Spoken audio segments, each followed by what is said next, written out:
There's a truth most men never want to face. It's that even when she swears she loves you, even when her hands tremble in your touch, her mind sometimes wanders to another man. It's not because you failed her. It's not because her love is fake. It's because the human heart is built to crave mystery, danger, and the unknown, even when it's already found safety. You think love is a contract of loyalty, of possession, of boundaries sealed by trust. But her thoughts are not bound by your promises. They roam, quietly, invisibly, through the landscapes of imagination, where she can taste what she cannot have. You mistake her fantasies for betrayal, but in truth, they are proof of her aliveness, the restless whisper of a mind that wants to feel something more than what it already knows. Every woman, at some point, stands between two inner worlds, the one where she is loved, secure, understood, and the one where she is desired, unknown, untamed. The difference is not about who she loves more. It's about how deeply she still wants to feel herself as a woman capable of being wanted. You may think she fantasizes because she's dissatisfied, but it's rarely about you.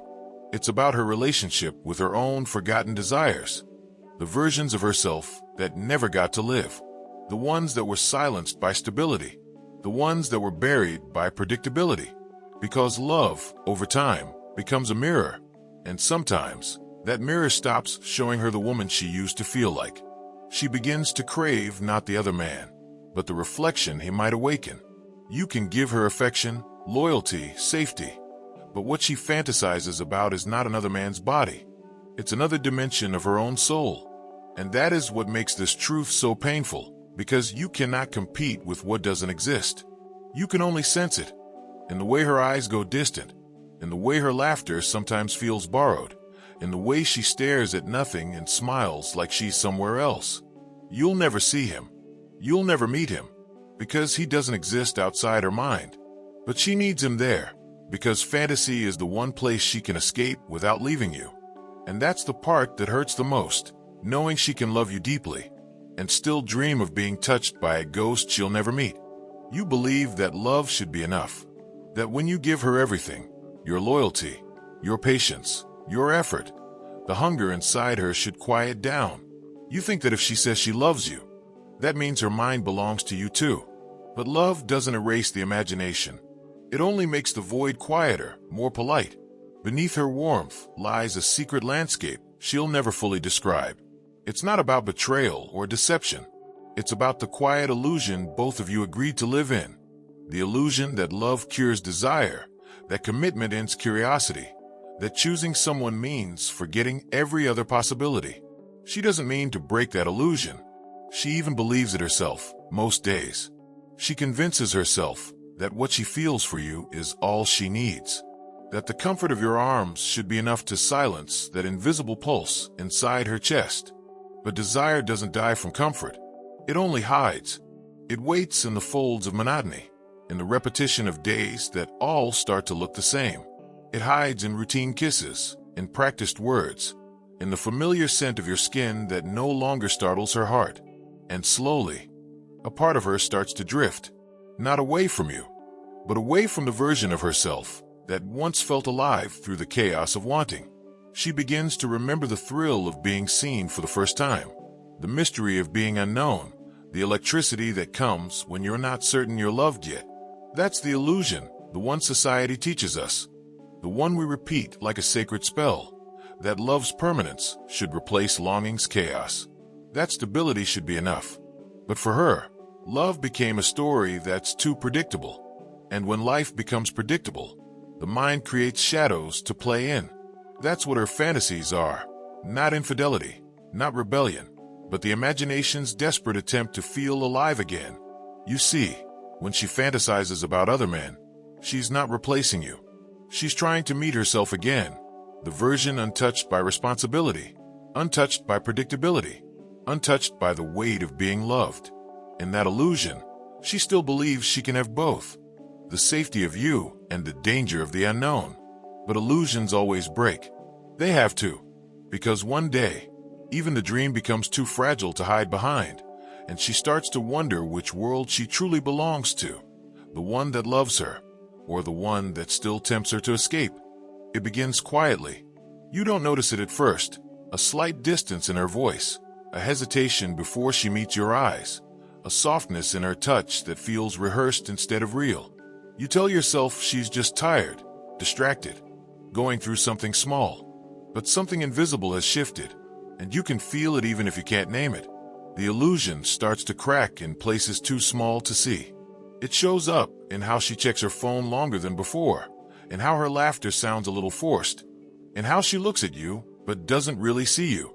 You try to ignore it, but your instincts don't lie. You start to feel that her heart is elsewhere, not in another person's arms, but in another world entirely. The world she hides inside her mind.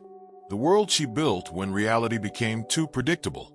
You can sense it when she's with you, but not really there. When she smiles at your words, but her thoughts are far away, building stories that you're no longer part of. You start to question yourself, asking if you've done something wrong, if you stopped being enough, if she's slowly falling out of love. But the truth is quieter, more cruel. She hasn't stopped loving you. She's just remembering what it feels like to be uncertain, to ache, to want, because desire, by its nature, cannot breathe in certainty. And you've given her too much of it. You've given her everything she once begged for, your devotion, your consistency, your patience, and now she misses the very instability she used to fear. The fantasy she returns to is not a man. It's a feeling of being unpredictable, of being seen in a way that's raw and new. And no matter how much you try to replicate it, you can't, because it doesn't come from you. It comes from contrast, from danger, from the thrill of not knowing. You start to see the cracks when she withdraws just enough for you to notice. When she becomes quieter, but not in peace. When she seems content, but her eyes look past you. You start to sense the tension in her stillness, the weight of something unspoken. She hasn't told you about her fantasies, but you can feel their ghost between you, an invisible third presence, soft but undeniable. And that's when you begin to realize the painful truth, that love doesn't always compete with other people. Sometimes it competes with her own imagination. There comes a moment when the silence becomes unbearable, when the warmth between you turns hollow, and every touch feels like a repetition of what once meant everything. You start to feel it in your chest first, that quiet panic that something precious is slipping through your fingers, and no matter how tightly you hold on, it keeps dissolving like smoke. She's still there, sitting beside you, saying all the right things, smiling the way she used to, but something inside her has already left. You can feel her presence without her soul, her body without her fire. The illusion that love was enough begins to shatter, piece by piece. You try to bring her back. You plan nights, say words, try to ignite what once burned effortlessly. But desire doesn't obey effort. It resists control. It fades when it feels too seen, too certain, too safe. She wants to want you again. She truly does. But her longing has detached from your touch. It's found a new rhythm, a new pulse somewhere deep in her mind. A dream, a man, a scenario that only exists to make her feel alive again. And in chasing it, she's losing the ability to feel you. You start to question everything. Every glance, every pause, every breath between words. You begin to wonder if she ever really loved you, or if you were simply the calm before her next storm. But the collapse isn't just hers, it's yours too. Because her distance forces you to confront something you've buried, that you've built your identity around being her stability, her anchor, her everything. And now that she's drifting, you don't know who you are without her need for you. The two of you are still orbiting each other, but the gravity that held you together has weakened. You start to fight in small ways, not about what's real, but about what's missing. Every argument is really a plea. Come back. Remember. Feel me again. But she can't, because she's no longer chasing love.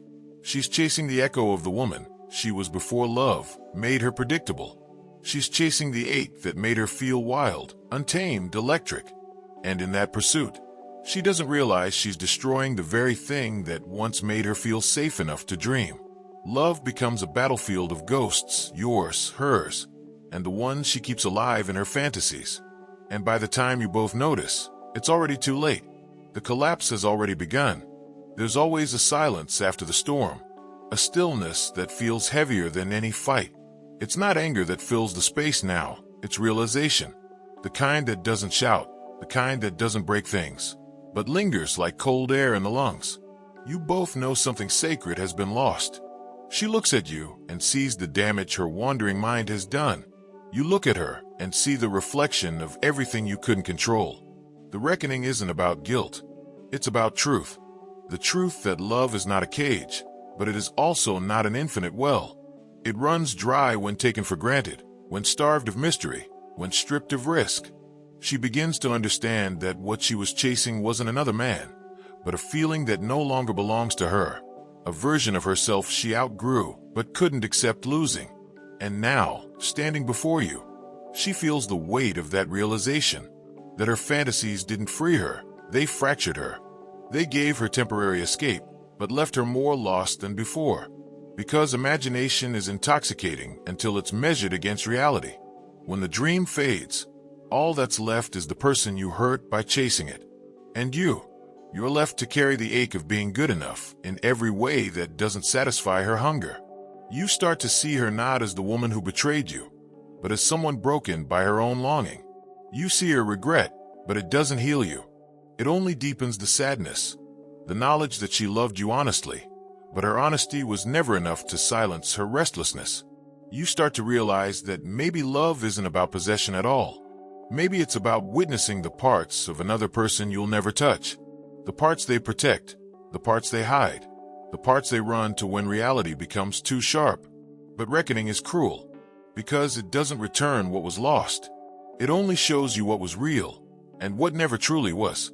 She begins to weep in small ways, not always with tears, but with apologies that sound rehearsed, with a quiet guilt that can't find words.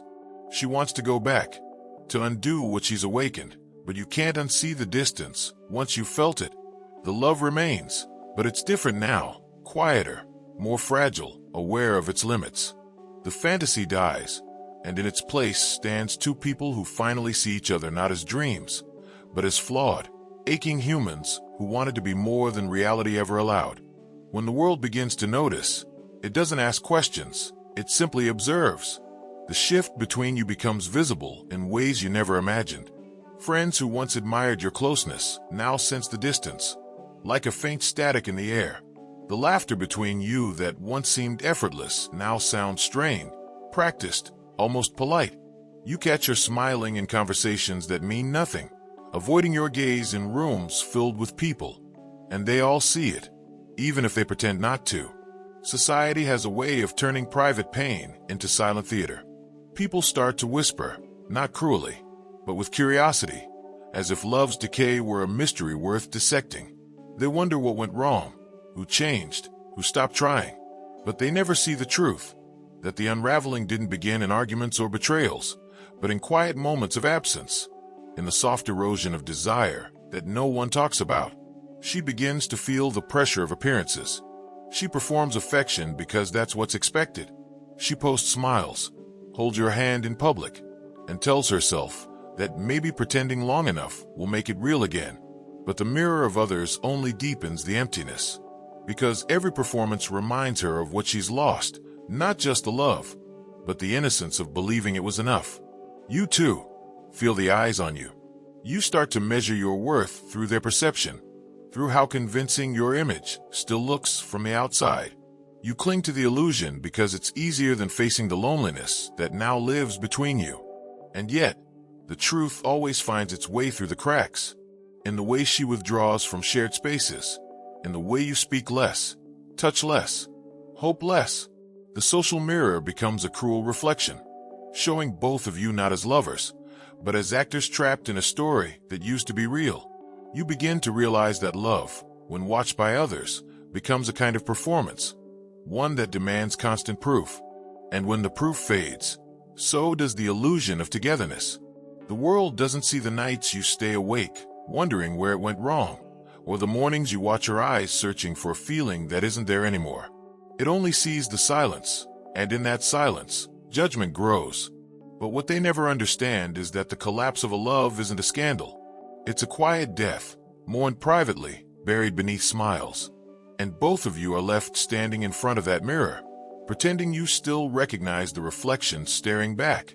There comes a moment when she no longer recognizes herself, when the mirror she once trusted begins to lie, showing only fragments of who she used to be. The woman who once felt alive and loved now feels like a stranger wearing her own skin. She doesn't know which version of herself was real, the one who dreamed of passion, or the one who built safety with you. Both feel distant now, unreachable, like memories from another life. She walks through her days quietly, haunted by a feeling she cannot name. The fantasy that once gave her escape has turned into a ghost that won't leave her alone. It whispers to her at night, not with desire anymore, but with regret, because she realizes that in chasing what she thought she needed, she's lost the one thing she can't replace, the peace of being truly seen. And you, standing beside her, feel the same hollowing. You've lost her, but in losing her, you've also lost yourself. The version of you that existed in her eyes, the protector, the lover, the one who was enough, has faded. Now you're left questioning who you are without her belief in you. Love once gave both of you a reflection to hold on to. Now it gives you only silence. You try to fill the void with reason, with closure, with understanding. But identity doesn't heal through logic. It heals through rediscovery, through the painful process of rebuilding without the mirror of another person. She begins to pull away not out of cruelty, but out of necessity. She needs to find herself again, even if it means leaving behind the version that belonged to you. And that's the cruelest part, knowing that love was not enough to keep her whole, knowing that the very thing that bound you also became the thing that erased you. You watch her drift further into herself, quieter now, almost weightless. Her eyes still carry affection, but no longer the spark of belonging. And you start to accept that this is what love sometimes becomes. Not a story of forever, but a journey of transformation that leaves both people changed beyond recognition. The fantasy, the longing, the distance, they've all stripped her down to something raw, unguarded, empty. And in that emptiness, she begins to rebuild. But you remain where she left you, surrounded by echoes of who you were when she still looked at you as if you were everything. And in that haunting stillness, you finally understand what loss really means. It's not her leaving. It's you forgetting who you were before she loved you. In the end, it was never about another man. It was never about love failing or desire betraying. It was about the quiet ache that lives in every human heart, the longing to feel infinite inside something finite. You cannot cage that ache. You cannot love it away. It will always search for something beyond the walls of what is known. She loved you. That part was real. But love, no matter how deep, cannot silence the parts of the soul that crave contrast. She didn't dream of others because you lacked anything. She dreamed because she wanted to remember what it felt like to be new again, to be uncertain, trembling, alive, to feel the kind of hunger that burns without reason. And maybe you understand that now, that love and fantasy are not enemies, but reflections of each other. One keeps us safe, the other keeps us human. We are creatures built from contradiction, torn between devotion and desire, comfort and chaos. You wanted her to be yours entirely, but no one ever fully belongs. Not to another, not even to themselves. We all live with ghosts of who we were, of who we might have been, of who we still hope to become. And sometimes those ghosts take the shape of other people. Sometimes they live inside the spaces between love and longing. That is the quiet tragedy of connection, that even in the deepest love, there will always be places you cannot reach. She will carry memories you'll never see. You will hold pieces of her that no longer exist. And somewhere between those two truths lives the beauty of being human, to love fully, knowing it's never complete. The final truth is not bitter. It's liberating, because once you accept that love doesn't erase desire, you stop trying to own it. You let it breathe. You let it wander. You let it return if it chooses. And if it doesn't, you still honor what was real. Because the greatest act of love is not to hold tighter. It's to understand that even the ones who love us deeply will sometimes dream of elsewhere. Not because they want to leave, but because somewhere, in the fragile architecture of their imagination, they are trying to find themselves again. And maybe that's all love ever is, two souls, briefly meeting in the middle of their own unfinished stories, before drifting back into the mystery that first made them long for more.